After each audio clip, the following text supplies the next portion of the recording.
मला कुणीतरी समजावे, माझ्या जीवनाचे कुणीतरी गीत गावे. मी काय व्हावे, मी कोण व्हावे, मीच माझे स्वप्न व्हावे, मीच माझे स्वप्न व्हावे.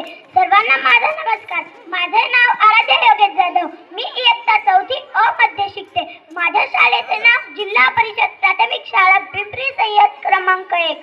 मी आज माझे स्वप्न या विषयावर बोलणार आहे. मित्रांनो, माझे आवडते शास्त्रज्ञ डॉक्टर APJ अब्दुल कलाम यांनी म्हटले होते की स्वप्ने 3 असतात जी माणसाला झोपेत पडतात. स्वप्ने 3 असतात जी माणसाला झोपेत पडतात. तर स्वप्ने 30 असतात जी माणसाला झोपू देत नाही. स्वप्ने 30 असतात जी माणसाला झोपू देत नाही. आणि म्हणूनच कोणतेही स्वप्न उघड्या डोळ्यांनी पाहावं.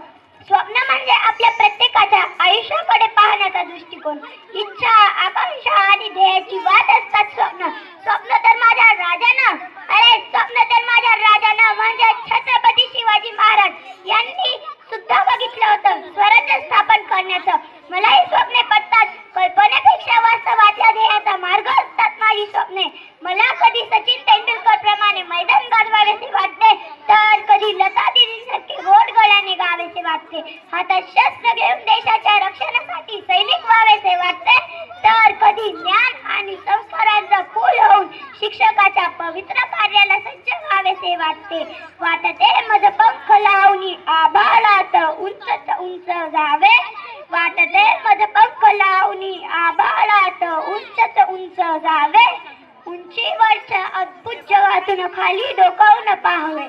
खरंच आपण शिक्षण, संस्कार आणि करिअरची स्वप्ने अक्षरशः जगतो व ध्यासाने पूर्ण करतोय. पण नोकरी, घर, संस्कार हे तर आपल्या जीवनाच्या कर्तव्याचा एक भाग आहे. म्हणून मला त्यापेक्षाही वेगळे स्वप्न दिसू लागले. होय होय, माझे स्वप्न आहे चांगला माणूस बनण्याचे. आपल्या सर्वांचं आयुष्य प्रचंड धक्काधक्कीचं होत चाललं आहे. विज्ञान व तंत्रज्ञानाच्या युगात माणूस मानवतेला, माणुसकीला पारखावत चालला आहे. संवेदना हरवत चालल्या आहे.